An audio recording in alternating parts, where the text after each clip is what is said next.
오늘 우리가 읽은 성경 부분 말씀을 한마디로 조리면 이렇게 말할 수 있습니다. 성도는 하나님 맡겨주신 사람을 믿음 안에서 서로 세우는 자이다. 성도는 하나님 맡겨주신 사람을 믿음 안에서 서로 세우는 자이다. 말해주고 있습니다. 우리가 읽은 성경 본문의 15절부터 18절까지의 말씀은 하나님 주신 사람과 믿음 안에서 서로 사랑하라 말해주고 있고, 19절과 20절 말씀은 자기 교만으로 맡겨주신 사람을 쉽게 생각하지 말라 말해주고 있고, 21절부터 28절까지는 하나님의 말씀의 기준을 따라 순종함으로 기뻐하라 말해주고 있습니다.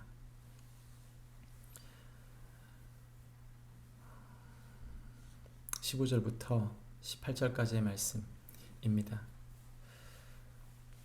지혜 없는 사람은 하나님께 미움을 받는 이유가 무엇인가? 그것은 악을 의로 여기고 의를 악으로 여기기 때문이다 말해줍니다. 그 무지함은 지혜를 값을 주고 살 수 있다고 생각한다는 것이죠. 그런 자들은 이웃에게 보증을 선다고 말합니다. 그런데 특별히 18절에 보면 남의 손을 잡고 그의 이웃 앞에서 보증을 선다 그랬습니다. 가깝지 않은 사람, 그 사람을 의지해서 보증을 선다는 말이죠. 반면에 지혜로운 사람은 친구를 끊임없이 사랑하고 형제들이 서로 도움으로 위급한 때를 벗어난다고 말합니다. 성경을 가만히 보면 성경에 모든 사람이 다 같은 것처럼 느껴지지만 하나님께서 사람들에게 지경을 주셨다는 것이죠. 특별히 배우자, 자녀, 그리고 믿음 안에 서로 세워야 하는 가까운 사람이 있다고 말하는 것입니다.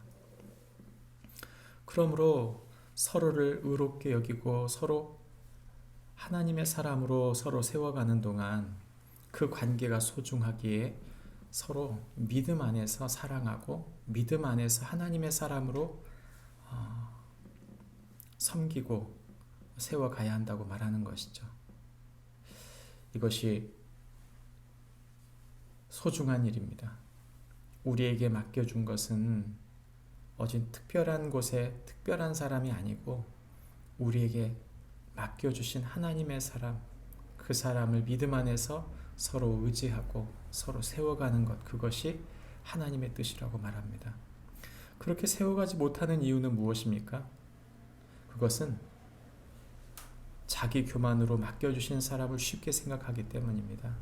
19절과 20절에 보면 지혜 없는 사람은 다툼을 좋아하기 때문에 죄를 사랑하고 허세가 가득해서 자기 집을 치장하는 데 급급하다가 겉보기에 좋은 것을 따르다가 패가 망신한다고 말합니다. 그의 비뚤어진 마음은 복을 얻지 못하고 그의 혀는 함부로 놀려서 어려움을 당한다고 말하는 것이죠. 내가 높다고 생각하는 사람은 다른 사람을 사랑할 수 없고 때문에 그 죄 때문에 다툼이 계속 일어나면서 겉은 표면적으로는 멋있고 아름답게 보일 수 있지만 그의 복되지 못한 마음 때문에 서로의 갈등이 계속 깊어진다고 말하는 것입니다. 하나님의 사람들은 하나님 앞에 내 모든 걸 내려놓았다고 말합니다. 그것은 하나님 앞에만 내려놓은 것이 아니라 사람들 앞에 진솔하고 또 그 믿음의 삶을 따르려고 순종하기 때문에 겉표면이 아니라 내면이 더 강화되고 하나님 의지하는 복된 사람으로 산다는 것이죠. 그렇게 사는 사람들, 그들이 의지하는 것은 무엇인가? 그것은 마지막 하나님의 말씀의 기준을 따라 순종하며 그런 삶을 기뻐한다는 것입니다. 성경은 지혜자는 즐거운 마음으로 병을 낫게 하고 슬기롭게 살기 위해 지혜의 말씀을 의지하면서 그 말씀을 배운 사람으로서 말을 함부로 하지 않고 그 마음을 지켜 냉철하고 침착하게 산다는 것이죠. 특별히 때로는 가만히 있고 때로는 말을 멈출 줄 아는 사람이라고 설명합니다. 반면 지혜 없는 자는 어떻게 사는가? 그는 자식 이론에 근심하고 그는 뇌물을 좋아하기 때문에 일을 정당하게 처리하지 않으면서 온갖 잡다한 것에 그 눈을 주목하고 부모의 근심과 고통을 안겨주면서 죄 없는 사람에게 누명을 씌우고 정직한 사람에게 매질을 한다고 말합니다. 말씀이 없으면 결국 부모와 자식 간에 믿음이 소통되지 않고 서로에게 근심과 고통을 서로에게 안겨줄 뿐만 아니라 중요한 하나님 섬기는 것, 하나님 말씀을 따르지 않기 때문에 사람을 쉽게 여기기 때문에 그는 결국 하나님 말씀을 따르지 않는 사람으로 산다는 것이죠. 하나님을 섬기면 당연히 응분 가장 먼저 따르게 되는 것이 무엇인가? 성경은 그 맡겨주신 사람을 세우고 꽃피운다고 말합니다. 마태복음 5장 22절부터 25절 말씀에 예수님께서 산상수훈에 이렇게 말씀하셨습니다. 그러므로 예물을 제단에 드리려다가 거기서 제 형제에게 원망 들을 만한 일이 있는 것이 생각나거든 예물을 제단 앞에 두고 먼저 가서 형제와 화목하고 그 후에 와서 예물을 드리라. 너를 고발하는 자와 함께 길에 있을 때에 급히 사화하라. 그 고발하는 자가 너를 재판관에게 내어주고 재판관이 옥리에게 내어주어 옥에 가둘까 염려하라. 진실로 내게 이르노니 네가 한 푼이라도 남김없이 다 갚기 전에는 결코 거기서 나오지 못하리라. 성경은 무엇을 말합니까? 그저 예배의 형식을 말하고 있거나 경제적 관념에 부채를 갚으라고 얘기하고 있는 게 아닙니다.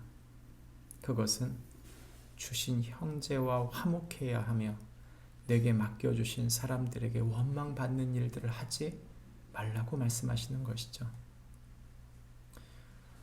사람을 사귀다 보면 실망하기도 하고 사람 때문에 갈등하기도 하고 고통하기도 합니다. 그러나 우리가 마음을 지킨다는 말, 하나님의 뜻대로 순종한다는 말은 그 사람을 믿음으로 세우고 믿음의 관계 가운데 깊어질 수 있도록 서로 하나님의 사람이 될 수 있도록 서로를 세워간다고 하는 것이죠. 최근에 받은 질문 중에 그런 질문을 받은 적이 있습니다. 20년, 30년을 서로 사귀었는데 교회 안에서 끊임없이 갈등하고 서로 품어주질 못하는 거예요. 왜 그럴까요? 교회 공동체 안에서 서로 말씀 안에서 그를 바라보지 못하고 예수 그리스도 안에서 교제하지 않으니까 그저 타성에 젖어서 공동체 안에 서로 믿음으로 세워간다는 개념이 아니라 믿음의 사람으로 보고 있는 게 아니라 그저 교인으로 그저 함께 교회 다니는 사람 정도로 보기 때문에 결국 서로를 세우지 못하는 것이죠. 우리에게 맡겨주신 한 사람 한 사람을 믿음 안에서 서로 세우는 예수님께서 피값 주신 형제요 자매요 하나님 나라의 공주요 왕자라는 귀한 주님의 사람이라는 그리고 예수님 닮아가는 예수 제자라는 사실을 서로 인식하고 믿음으로 세워 하나님 나라를 이루어가는 축복이 우리 모두에게 있기를 바랍니다. 기도하겠습니다. 하나님 아버지 인간적인 눈 자기 교만으로 내게 주신 사람들을 바라보지 않게 하십시오. 내 배우자, 자녀들, 맡겨주신 귀한 교회 공동체와 관계된 지인들 속에 믿음의 진보가 있고 복음의 기회가 나타날지언정 서로 깎아내리고 다투는 일이 없도록 주님 인도하여 주옵소서. 예수님의 이름으로 기도합니다. 아멘. 하늘에 계신 우리 아버지여, 이름이 거룩히 여김을 받으시오며 나라의 마옵심이